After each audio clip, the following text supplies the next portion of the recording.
রাসূলের তরিকায় আছে। কোরআন সুন্নাহকে মজবুত করে ধরবেন, তৌহিদ বাদী হবেন আর সুন্নতের অনুসারী হবেন। তৌহিদের হেফাজত করতে হবে এবং সুন্নতের সুরক্ষাকারী হইতে হবে। এ হচ্ছে একটি গুণ। তৌহিদ সুন্নতের দাবিদার কিন্তু নামাজ ঠিক নেই, তাহলে অচল। যেমন অনেকেই আমাদের উপমহাদেশে আছে যে আমরা সহি আকীদার লোক। সহি আকীদা বলতে তারা বোঝায় যে আমরা কবর মাজার পূজায় বিশ্বাসী নয়, আমরা মিলাদ শবে বরাত ওই সব বিদাতে বিশ্বাসী না, আমরা নাওয়াইতো পড়ি না, কিন্তু নামাজও পড়ে না ঠিক করে। নামাজ ঠিক করে মানে যদি কোনোদিন নামাজ পড়ে তাহলে নাওয়াইতো পড়বে না।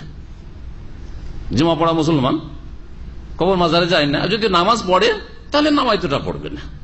জুমা পড়ে তো নামাইতে পড়বে না, যদি ঈদ পড়ে তো নামাইতে পড়বে না, রোজা রাখে তো নামাইতে আনাসুমা কাদান বলবে না, কিন্তু বেনামাজি।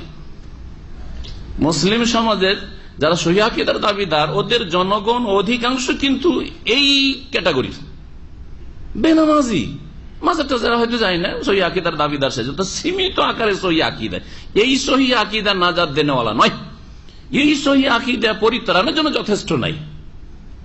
কারণ আল্লাহ কি বলেছেন, কোরআন সুন্নাহকে আঁকড়ে ধরার সাথে সাথে ওয়াকামুস সালাতা, সালাত কায়েম করবে। সালাত কায়েম করা হচ্ছে 5 ওয়াক্ত নামাজ, যেইভাবে আল্লাহ ফরজ করেছেন, যেইভাবে রাসূলুল্লাহ সাল্লাল্লাহু আলাইহি ওয়াসাল্লাম যেই সময় আদায় করেছেন, যেই কোয়ালিটিতে আদায় করেছেন ওইভাবে আদায় করার চেষ্টা করা।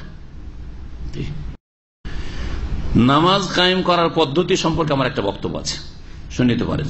কয়েকটি দিক রয়েছে নামাজ কায়েম। নামাজ কায়েম এমনিতে হয় না যে 5 ওয়াক্ত শুধু জুটিয়ে দেন, কিন্তু নামাজ আপনি মুরগির ঠোকর মারার মতো পড়েন তো নামাজ কায়েম হইল না। নামাজ পাঁচটা টাইমে পড়ছেন, কিন্তু সূর্য ওঠার পরে ফজর পড়ছেন, তাই নামাজ কায়েম হইল না।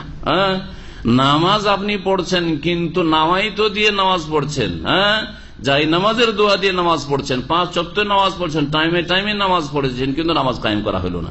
নামাজ 5 ওয়াক্ত পড়লেন, সুন্নতি তরিকায় পড়লেন, কিন্তু মসজিদে কি জামাতে নামাজ পড়ছেন না পুরুষ মানুষ, আপনার বিবির ইমামতি করছেন ঘরে বসে বসে, তাহলে নামাজ কায়েম করা হলো না। ওয়ারকাও মার রাখে গেছে। বেশ কিছু দিক রয়েছে। তার সাথে সাথে নামাজের মধ্যে খুশু হইতে হবে, মনোযোগ সহকারে নামাজ পড়তে হবে। দুনিয়া মগজে ঢুকিয়ে নামাজে ঢুকলে হবে না, দুনিয়া মুক্ত হয়ে নামাজের মধ্যে প্রবেশ করতে, আল্লাহর সাথে সাক্ষাৎ করতে, আল্লাহর সাথে কথা বলতে হবে।